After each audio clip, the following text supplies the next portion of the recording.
Okay, I'm delighted to be joined by David Morris. David has just become chairman of the All-Party Parliamentary Group for Lancashire. A fairly historic moment because it's the first time such a group has been established. We at Downtown have been delighted to be appointed as the secretariat for the group.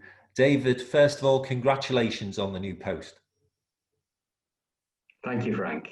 It's an honour to actually serve, and it is historic, like you're saying, and thank you very much for being the secretariat. And David, we had a brief chat with the other MPs from Lancashire, and of course the leader of Lancashire County Council, Jeff Driver, was on the call as well. The County Council very much supporting this initiative. What are the sort of objectives that you'd like to see achieved in the opening months of the new group? Well, talking to the other members of Parliament, before the meeting itself, the economy is a driving factor. After the COVID period, we've got to start getting back to some sort of normality. And even though we've been offered from the government a levelling up process, we've got to ensure that that does happen. I'm finding that governments are listening and they're very, very receptive to the north of England. But I still think it takes a little bit more of a push to get the money out of the Treasury and the relative departments, that must be said, like we have been doing here in Morecambe for many, many years. And I think that, if you look at Lancashire and the powerhouse that it can be, I've often felt frustrated, I'm sure you have, that the county's not necessarily been at the heart of that Northern Powerhouse project. And I know from the comments that you made this morning, you're determined to change that.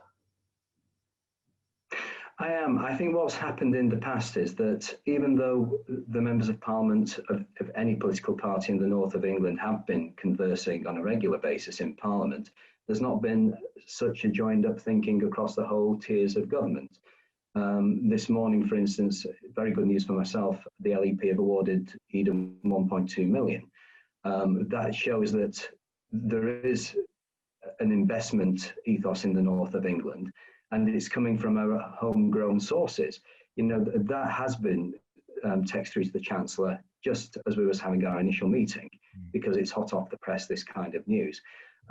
So I think if we can, the Secretariat working with the APPG, with the contacts of Downtown, we can bring everybody together and channel it into the APPG so that we can get our voices clear and loud and heard in Parliament, especially with the Treasury to unlock potential for the north of England. So it's very historic in that sense because we haven't had anything like this before.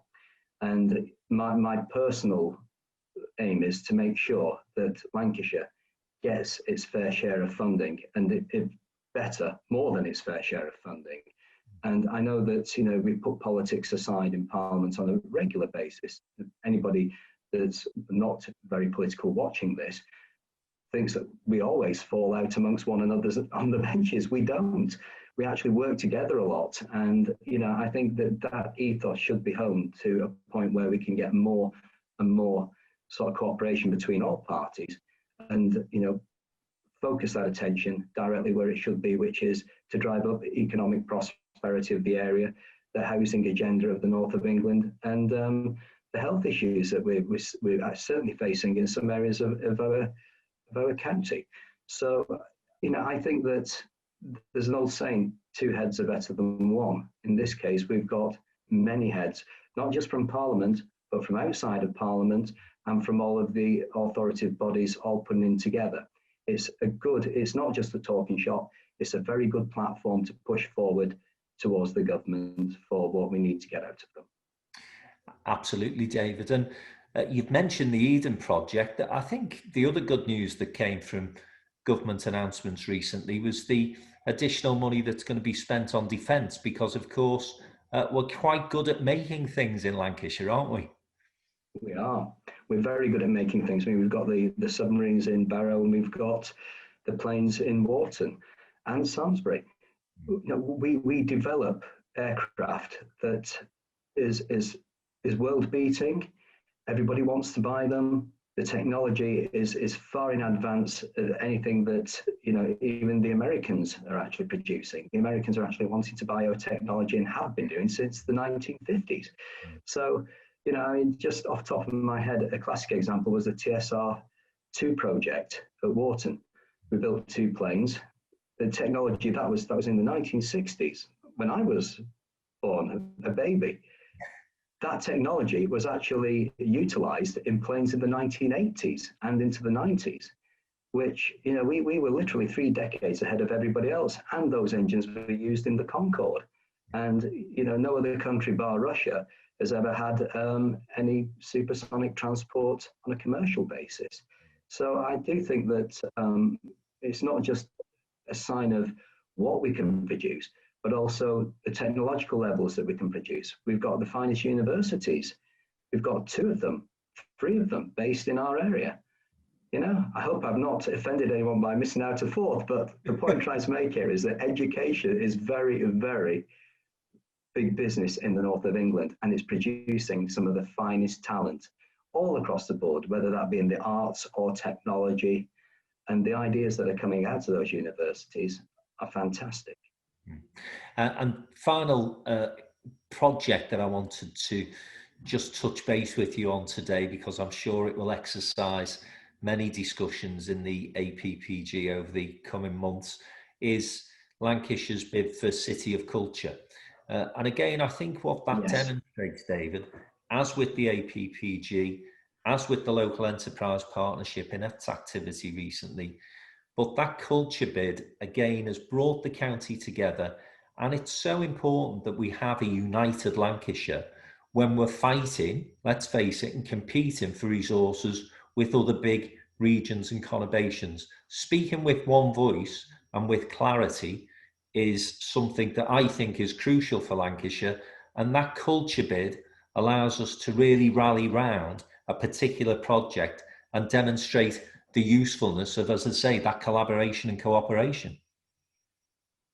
I totally agree, Frank. And the good thing about the culture bid is, again, it demonstrates the apolitical workings of the members of Parliament all across Lancashire. We can all jump up and rise to the occasion when it comes to questions, especially in DCMS, about anything to do with culture. And a lot of our members of Parliament already do.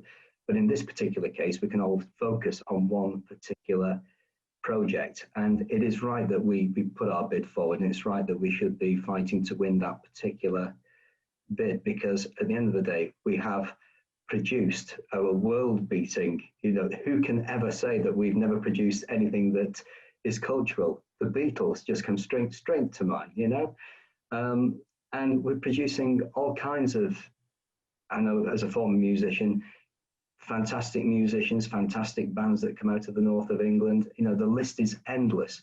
But it's not just about music, it's about other areas of culture that we can work on, and also put together our package to say, look, you know, Lancashire is not just about engineering, the old school thoughts of the industrial north. We're not that. Lancashire is a very broad, you know, technicolor dream coat, if you like, of different issues, different peoples and different areas, all meshed together in a harmonious way to make sure that we can push ourselves forward, and we've actually shown the way for the rest of Britain. So it's right that we put this bid forward. And you've spoken very much about, you know, our industrial heritage and history, which we should be proud of. But equally there, David, you know, there is a balance, because rightly, as you suggest, we've got great cultural assets as well. And yes, you know, as many as the negatives that we can talk about as far as COVID is concerned, and of course the hospitality sector has been hammered, but as we come out of this, my sense is that people are thinking more about staycations and visiting places locally and within the UK itself. And, you know, I'm sure that you and I could wax lyrical, couldn't we, about the many, many attractions that Lancashire has to offer. So that new market that's opening up, great opportunity for us as a county. No, I agree. Tourism is a big player in the north of England, especially in Lancashire. It's not just the staycations of going to cities, it's going to places like my area, Morecambe, or the seaside resorts, Blackpool in the area.